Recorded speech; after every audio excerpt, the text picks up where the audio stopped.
जो राम कथा रामचरितमानस हमें ज्ञान देती है, हमें जीवन में उतारने की प्रेरणा देती है। तो आइए प्रभु श्री राम का ये पावन चरित्र आप वेद व्यास जी के श्रीमुख से श्रवण कर रहे हैं। मैं केवल इतना ही कहूंगा कि जब भगवान की कृपा होती है प्रभु प्रेमियों, तभी व्यक्ति इस पीठ पर बैठता है। आप इसके योग्य थे। जो यज्ञ होता है भगवान उसको चुन लेते हैं, कोई निमित्त बन जाता। अभी व्यास जी कह रहे थे कि इन्होंने मुझे बैठाया, मैं बैठाने वाला कौन? ये इनका प्रारब्ध है। इनका प्रारब्ध इनको खींच के ले गया बाबा बैद्यनाथ, और बाबा बैद्यनाथ में खींच के ले गया प्रारब्ध, और ये वहां पर व्यास बन गए।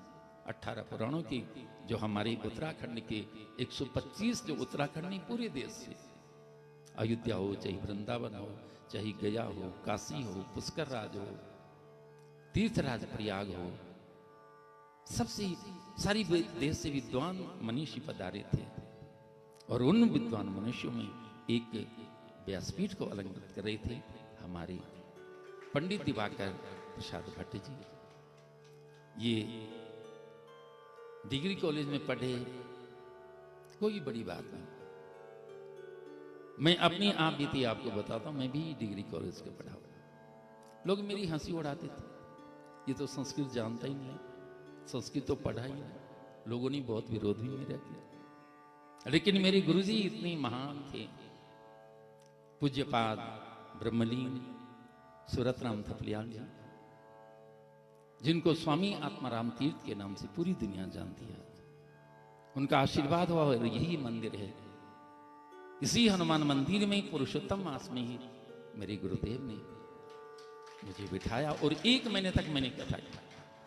व्यास जी तो 9 दिन ही करें राम जी, मैंने 1 महीने तक किया। और 52 मात्रा, भागवत तो सब सुनते रहते हैं, भागवत का तो नॉलेज ही होता है, रामचरितमानस और भागवत, लेकिन 52 पुराण तो मैंने कभी सुना भी नहीं था, और किसी ने नहीं सुना तो उत्तर कर। और 1 महीने तक यहाँ पर मेरी माताएं, हमारी सब माताएं बड़ी बुजुर्ग, सब जानते मुझे बचपन से, है ना। तो 1 महीने तक श्री रामचरित मानस जहां आप सुन रहे हैं, वहीं 52 महापुराण की कथा मेरे गुरुदेव के चरणों में उनके आशीर्वाद से मैंने की। और आज इस पुरुषोत्तम मास का हनुमान जी का ये सिद्ध पीठ है, इस सिद्ध पीठ में ही मेरी साधना हुई थी। और इसी सिद्ध पीठ से आज पूरे देश में जो सनातन धर्म के संवाहक के रूप में आज 2 शब्द कहने लायक हुआ, ये मेरी हनुमान जी की, हनुमान लला की कृपा, हमारी दिवाकर